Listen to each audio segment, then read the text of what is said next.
Have you ever woken up in the morning and felt something strange in your feet? Maybe a soft numbness, like cotton under your skin.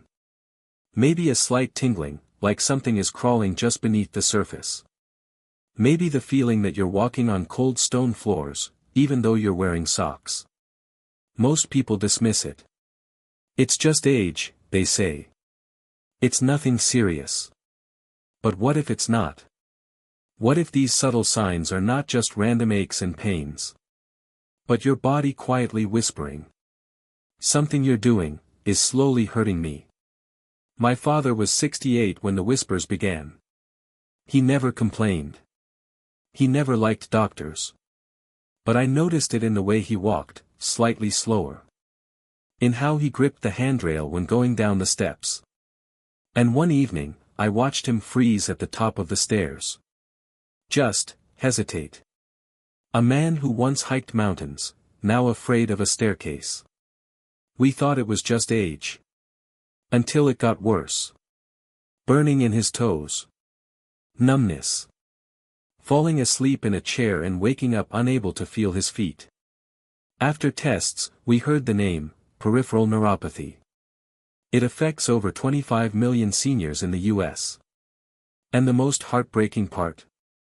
Much of it doesn't come from illness. It comes from the little things. The food we eat. The routines we trust. The habits we've carried for decades. Habits we believed were healthy. Today, I want to walk you through 7 of those habits. 7 things you might be doing every single day, things that seem good on the surface, but are slowly, silently damaging your nerves. This video is not meant to scare you. It's meant to wake you up, gently. Because once you know, you can change. You can choose better. You can take your power back. This isn't just about senior health tips. This is elderly wisdom. Life advice for you, passed down not from textbooks, but from lived experience. From people who have walked this road. And from those who wish they had known earlier. So if you've ever felt that odd sensation in your feet.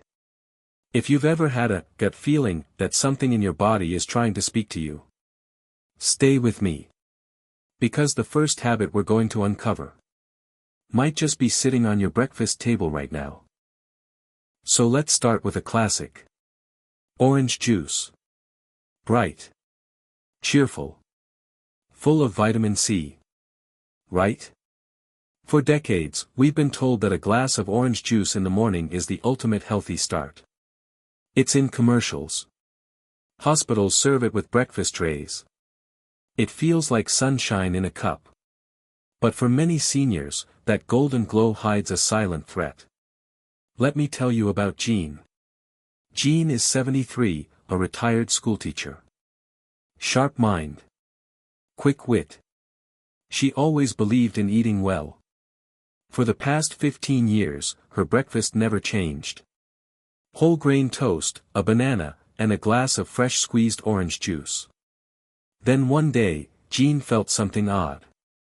A strange, tingling sensation in her feet. She ignored it. Weeks passed. The tingling turned to burning. Then numbness. She went to the doctor. Blood tests showed elevated glucose levels. Early signs of nerve damage. But she didn't have diabetes. She didn't eat candy. She didn't even drink soda. What was causing it? It was her morning juice. You see, one glass of orange juice, even fresh, is packed with natural sugar. Not just one type, but multiple: glucose, fructose, and sucrose. A single 8-ounce glass can have 21 grams of sugar. That's more than some candy bars. And unlike whole fruit, juice lacks fiber. No buffer. No break. So all that sugar hits your bloodstream, instantly. For seniors, especially those with decreased insulin sensitivity, this spike can be dangerous. Your body scrambles to balance the sugar, but the damage is already underway. Tiny blood vessels that feed your nerves become inflamed. Circulation weakens. And the nerves, especially those in your feet, begin to suffer. That's not all. Oranges are acidic. In small amounts, fine. But consumed daily, the acidity can irritate inflamed nerve endings even more, acting like a spark on dry leaves. Back to Jean. Her doctor didn't prescribe pills. He told her, change your breakfast. So she swapped her OJ for lemon water. Added a handful of blueberries to her plate. Cut down sugar. Added more fat and fiber. 3 months later, she came back smiling. I feel my feet again, she said. I didn't even know I had lost them. Now I'm not saying orange juice is poison. But for aging bodies, especially those experiencing nerve symptoms, it can worsen numbness quietly. So if you're holding a glass of OJ each morning, ask yourself, is this helping me, or hurting me? If this sounds familiar, type 1 in the comments. And let me know. What's one habit you once thought was healthy, but now you see differently? In just a moment, we'll move to the second habit, another breakfast classic. One that hides behind the words whole grain, but might be a sugar bomb in disguise. Stay with me. Let's talk about another breakfast favorite. Cereal. It looks innocent. Convenient. Clean. Boxes lined up in the grocery aisle with bright colors and words like heart healthy, whole grain goodness, low fat. But behind the clever marketing, lies a quiet trap. Meet Mike. Mike is 66. A retired firefighter. Strong hands. Big heart. Lives alone in a quiet town in Ohio. His routine was simple. Wake up. Watch the news. Pour a bowl of bran cereal with skim milk. He thought he was making the right choice. After all, it wasn't Frosted Flakes or Cocoa Puffs. It was adult cereal. High in fiber. Low in fat. But then the tingling started. First in his fingertips. Then in his toes. He brushed it off as just sleeping weird. But it didn't go away. His blood work came back normal. No diabetes. No big red flags. So what was it? His nutritionist asked one question. What's in your breakfast bowl? They flipped the box. And there it was. 19 grams of sugar per serving. Almost 5 teaspoons. And that's before he added milk, or a few raisins, or sliced banana. Turns out, many so-called healthy cereals hide behind labels. But inside, they're sugar bombs, especially dangerous for older adults. You see, as we age, our bodies process sugar differently. Even natural sugars can linger longer in the bloodstream, causing spikes and crashes. Those sugar surges. They inflame blood vessels. Weaken nerve endings. Reduce oxygen delivery to your feet and hands. Over time, it's like slowly unplugging your nervous system. One bowl at a time. And most cereals are eaten daily. That means the damage is daily. Mike made a shift. He replaced his cereal with 2 boiled eggs, half an avocado, and a slice of whole grain toast. Simple. Stable.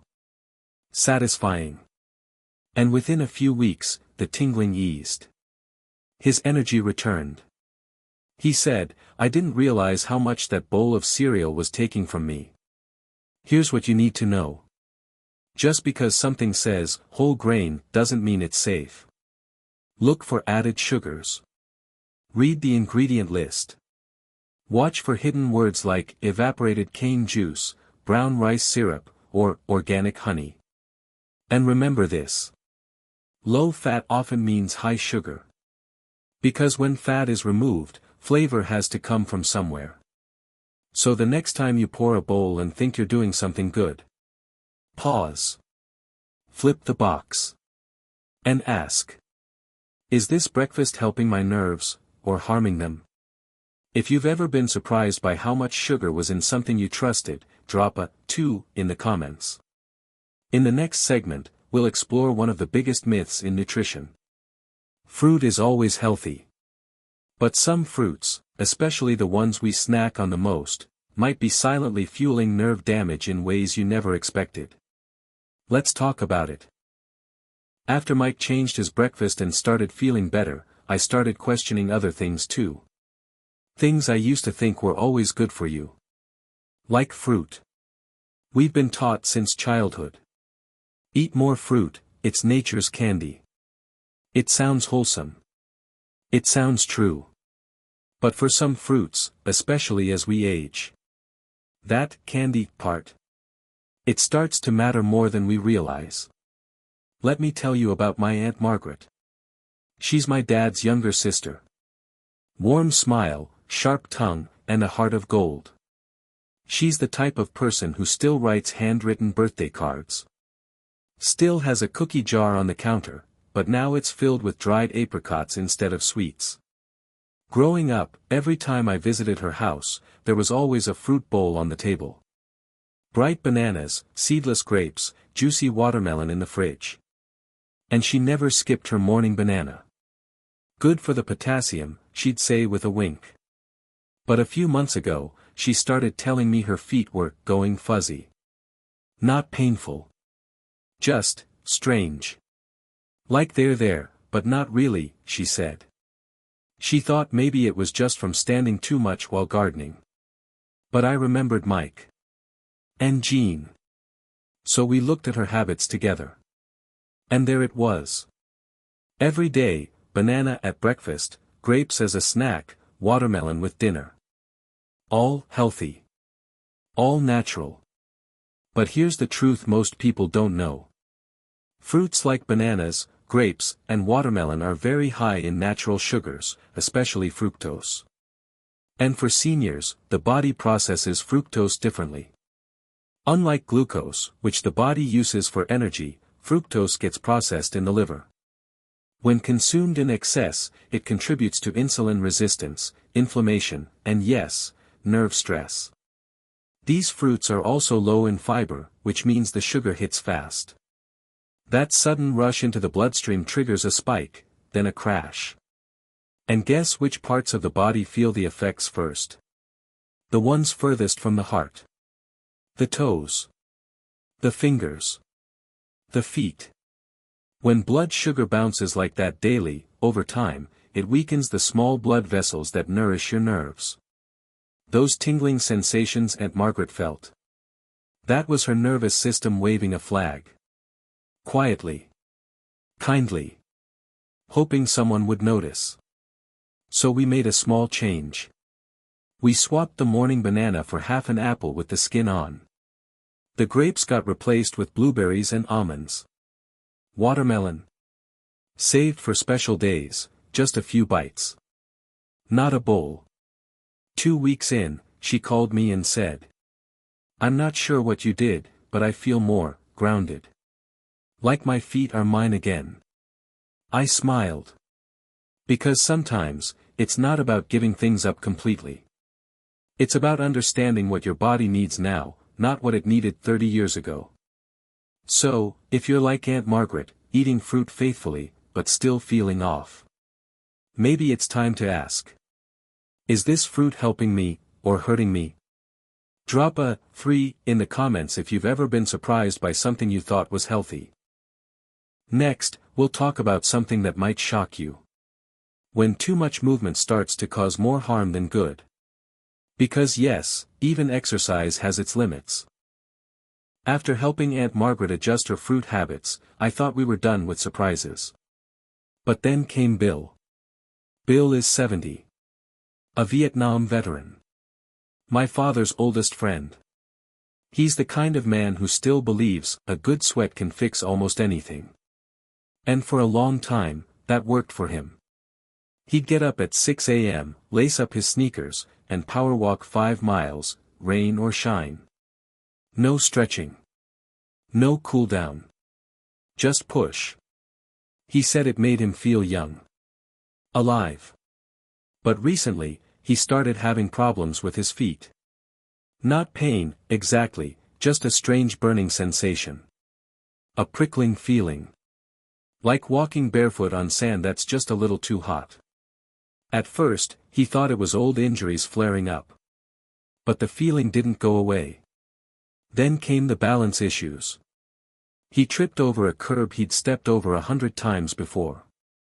And that's when he finally called me. We sat down, just the two of us, out on the porch. I asked him to walk me through his routine. That's when it clicked. He wasn't doing anything wrong in the traditional sense. But he was doing too much, without the right kind of care. You see, as we age, our recovery time increases, but our nerves become more fragile. Long distance, high-impact walking without rest can inflame the nerves, especially in the lower extremities. The pounding. The repetition. The strain on feet and joints with reduced circulation. Even good habits, done without balance, can backfire. And Bill was stuck in a mindset from his 40s, not his 70s. We worked together to shift things. He cut his walks from 5 miles to 2. Added gentle stretching before and after. Started using compression socks, and switched to walking on grass or soft trails instead of pavement. And he did something even harder. He rested. Not from laziness. From wisdom. 2 weeks later, he said. You know, I miss the sweat. But I don't miss the fire in my feet. That's the part we don't talk about enough. Sometimes the more you push, the more your body pushes back. Nerve inflammation from overexercising isn't instant. It builds quietly, like a kettle on low heat, until it boils over. Especially for people with existing circulation or nerve sensitivity, it can lead to numbness, burning, and even falls. So if you're the kind of person who likes to keep moving, God bless you. But remember, smart movement is better than hard movement. And sometimes, slowing down, is how we move forward. If you've ever experienced strange sensations after a long walk or workout, drop a "fort" in the comments. You're not alone. In our next segment, we'll look at a habit that doesn't involve motion at all, but can hurt you just as deeply. Sleep. Or the lack of it.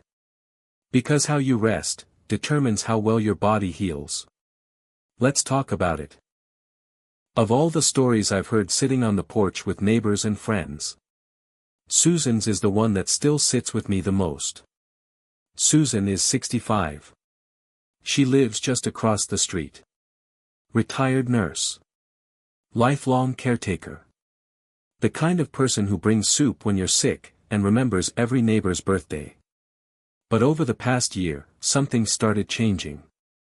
She began forgetting things, just little things at first. She said her legs felt weak in the morning. And sometimes, she'd jolt awake at 3 a.m. with her feet burning. She brushed it off. It's probably menopause. Or stress. Or just, getting older. But I could see it in her eyes. The weariness. The confusion. The quiet fear she didn't know how to name. So one day, I asked, Susan, how are you sleeping? She laughed nervously. Oh, don't ask me that. My sleep's a disaster. Turns out, Susan had fallen into a routine a lot of seniors know too well. Scrolling her phone in bed. Watching TV until midnight. A little wine to help unwind. Falling asleep exhausted, but waking up at 2 a.m., heart racing, feet tingling, mind racing. Her doctor thought it was anxiety. But the truth was deeper. You see, sleep isn't just rest. It's repair. During deep sleep, your body restores itself. Blood sugar stabilizes. Inflammation goes down. Nerves regenerate. Tissues repair. But when sleep is shallow, broken, or filled with light and noise, the body never finishes healing. And for someone already battling nerve stress, it's like pouring water into a leaking bucket. We started with small changes. She turned off screens an hour before bed. Replaced wine with chamomile tea. Started writing in a sleep journal. Even played soft classical music, Bach, her favorite. But there was one night, one twist I'll never forget. She called me at 4 a.m. "I can't feel my left foot," she whispered. My heart dropped. I rushed over. She was okay, scared, but safe. No stroke. No emergency. Just her nerves screaming from too many sleepless nights.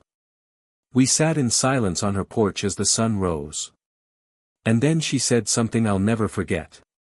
"I've spent my whole life taking care of others. I never learned how to care for myself." That broke me. And I think it woke her up, too. Since then, she's treated bedtime like a sacred ritual. Like taking medicine. Because for her, sleep is healing.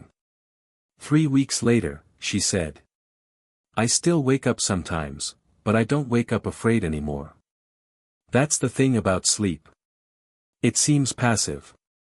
But it's one of the most powerful tools we have to fight inflammation, balance blood sugar, and protect our nerves. If you've ever felt scared in the middle of the night, like your body was trying to tell you something, drop a 5 in the comments. Because you're not alone. And in the next segment, we're diving into something many seniors rely on to feel better, but that might actually be making things worse. Supplements. When more becomes too much. Let's talk. If there's one neighbor everyone here respects, it's Harold. He's 74. A retired chemist. Precise. Thoughtful. Kind. He keeps a garden that would make the local nursery jealous. Every Saturday, he brings over cucumbers and zucchini from his backyard, always sliced and stacked like artwork. And when it comes to health, Harold doesn't guess. He researches. Reads labels. Takes notes. So when his legs started feeling weak, he didn't panic. He built a plan. A multivitamin. A nerve support blend. Vitamin B6.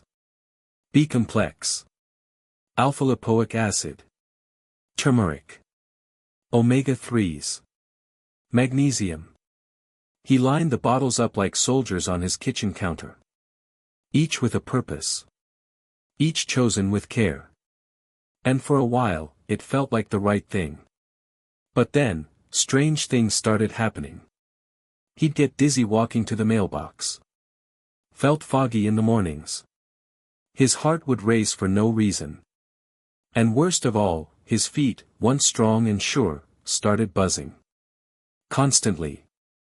Like bees under the skin. He changed his shoes. His socks. Even his mattress. Nothing helped. Until one afternoon, we sat on his porch, and I asked. "Harold, tell me everything you're taking." He brought out a list. Double-sided. We read through it. And halfway down, I saw it. Vitamin B6, 250 milligrams per day. I blinked. "Harold, this might be the problem. You see, while B6 is essential for nerve health, too much can actually cause nerve damage. The safe upper limit for most adults is 100 milligrams per day, but even lower is better long-term." And Harold had unknowingly been taking over twice that, every single day for 6 months. Add that to the interactions between turmeric and blood thinners. Plus omega-3s in high doses thinning the blood. And suddenly, his carefully crafted health routine looked more like a biochemical battleground. Harold was heartbroken. He wasn't reckless. He wasn't lazy. He was trying. Trying to take control. Trying to stay independent. Trying to do what was right. But sometimes, more isn't better. Sometimes, more is too much. He met with his doctor. Scaled back everything to just 3 essentials, customized to his blood work. Added whole foods back into his meals. Started journaling how he felt each day. 3 weeks later, he told me something that stuck. "I used to think pills would protect me. Now I realize, it's knowledge that protects me." And he's right. Supplements aren't evil. But they're tools, not magic. And without guidance, even good tools can turn sharp. So if your medicine cabinet has more bottles than your spice rack, it might be time to pause. Read. Reflect. Ask. Because sometimes, the kindest thing you can do for your body is to stop overwhelming it. If you've ever felt confused standing in front of a shelf full of vitamins, drop a 6 in the comments. Because you're not alone. And in our next segment, we'll talk about a growing trend, something many believe is the healthiest choice of all, but that, when done wrong, can silently starve your nervous system. Let's talk about plant-based diets. And the nutrients that may be missing. You've probably heard this more times than you can count. Eat more plants. And it's true. A diet rich in fruits, vegetables, whole grains, and legumes has countless benefits. But like everything in life, balance matters. Let me tell you about Eleanor. Eleanor is 69. She taught piano at the community center for over 40 years. She still wears lipstick to the grocery store, still calls everyone darling. And she's one of the kindest, most vibrant people I know. About a year ago, Eleanor made a change. After watching a documentary about plant-based living, she decided to go all in. No meat. No dairy. No eggs. Only plants. At first, she felt amazing. More energy. Lighter digestion. Glowing skin. She told me she hadn't felt that good since her 30s. But 3 months in, something changed. She started getting lightheaded. Felt cold even on warm days. And worst of all, she noticed her feet going numb, especially at night. At first, she thought it was just circulation. So she walked more. Took hot baths. Even bought heated socks. But nothing helped. We sat down one afternoon, and I asked her to walk me through her meals. It all sounded healthy: smoothies, salads, lentils, quinoa. But then I asked, Eleanor, where are you getting your B12? She paused. What do you mean? That's when it hit her. You see, vitamin B12 is essential for nerve function. And it's found almost exclusively in animal products: meat, dairy, eggs. When you remove those without careful supplementation, your body slowly runs on empty. And by the time symptoms like tingling, numbness, or balance issues appear, you're already in a deficit. In Eleanor's case, her levels were dangerously low. She also lacked omega-3 fatty acids, found in fish like salmon, essential for nerve repair and inflammation control. And while she ate plenty of fiber, she was missing the protein needed to support muscle and nerve health as she aged. The twist? She was doing all of this out of love for her body. But love, without information, can sometimes misguide. With the help of her doctor and a nutritionist, Eleanor made some gentle changes. She added a high-quality B12 supplement. Introduced chia seeds, walnuts, and flax for omega-3s. And even started eating 2 eggs a week, what she calls her grace eggs. Now, she still eats mostly plant-based. But this time, with knowledge. With intention. And her symptoms? Gone. She told me last week, I thought I was doing everything right. I didn't know healthy could still be harmful. That line stuck with me. So if you've recently changed your diet, especially if you're in your 60s or beyond, this is your gentle reminder. Your body has changed. And your diet should honor that change. This isn't about going back to steak and potatoes. It's about ensuring your plant-based choices still provide everything your nervous system needs to thrive. If you've ever gone all in on a diet and later realized it wasn't quite right for your body, drop a 7 in the comments. That's not failure. That's elderly wisdom. That's life advice for you, earned through experience. And in the final part of this video, we'll walk through what to eat instead. Foods that are simple, healing, and made for you, not your younger self. Because health isn't about perfection. It's about learning to listen. By now, you might be wondering. Okay, so what can I eat? What habits should I actually keep? After everything we've uncovered. From orange juice to cereal to supplements. It can start to feel overwhelming. Even discouraging. But don't worry. This isn't about restriction. This is about wisdom. The kind that grows with age. The kind that asks, what does my body need now? So let me share with you what I've seen work for the people around me, the friends and neighbors who've learned, adjusted, and are now thriving. These aren't just senior health tips. These are life lessons, passed from one person to another. Let's start with fruit. Yes, you can still eat fruit. But choose low sugar, high antioxidant options like blueberries, great for memory, low glycemic. Raspberries, packed with fiber. Strawberries, bright, refreshing, gentle on blood sugar. Combine them with a handful of walnuts or almonds to slow down sugar absorption and add healthy fats. Swap the banana for half an apple with the skin on. The skin provides fiber, and the crunch satisfies. For breakfast, forget the cereal aisle. Instead, 2 boiled eggs. Half an avocado. 1 slice of whole grain sourdough toast. That's real energy. Balanced. Satisfying. If you're craving something creamy or comforting, try plain Greek yogurt, unsweetened. Mixed with berries, chia seeds, and a sprinkle of cinnamon. Want something warm?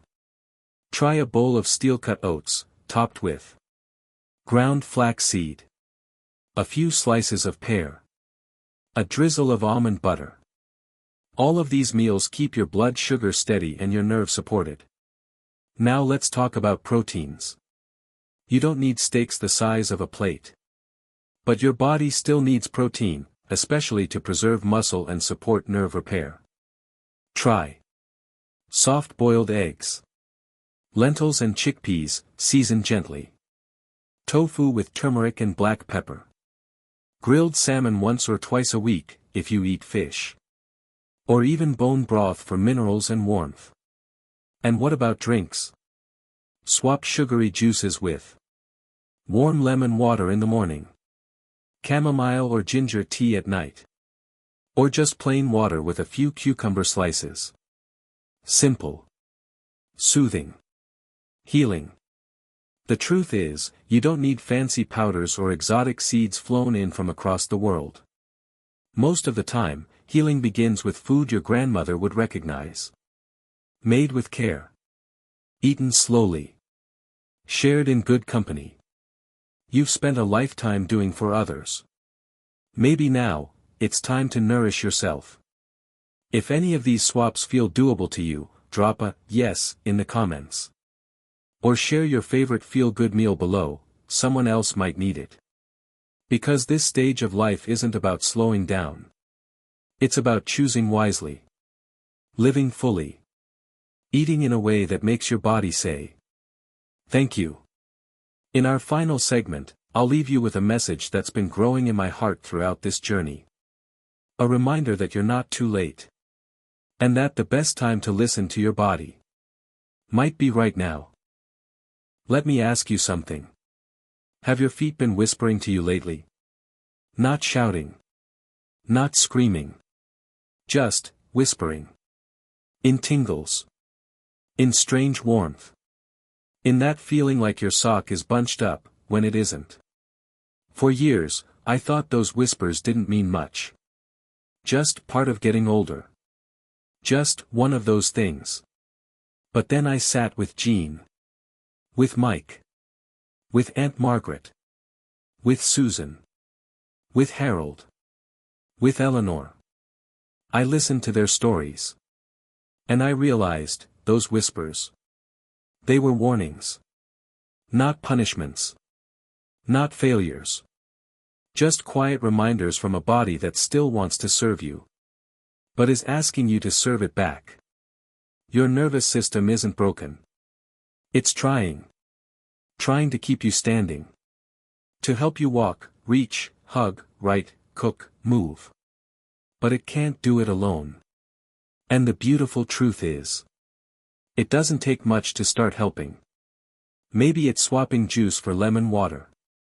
Maybe it's one less supplement. Maybe it's shutting off the TV 30 minutes earlier tonight.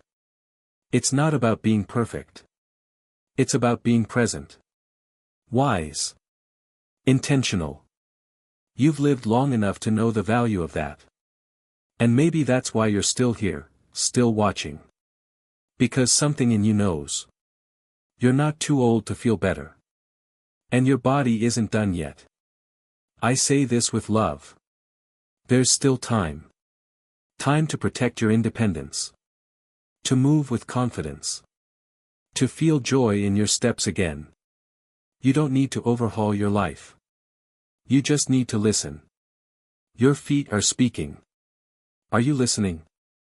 If something in this video spoke to you, if it made you pause, reflect, or even breathe a little deeper, comment, "I hear you," below. Let's remind each other that we're not alone on this journey. And if you know someone who's been struggling quietly, send this their way.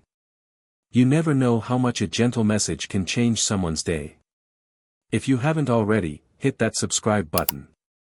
Because this channel isn't just about health, it's about hope. And we've got more to share, together. Thank you for spending this time with me. Thank you for trusting me with your story. And thank you for continuing to care, for yourself, and for others. We'll talk again soon. Until then. Stay wise. Stay well. And keep walking.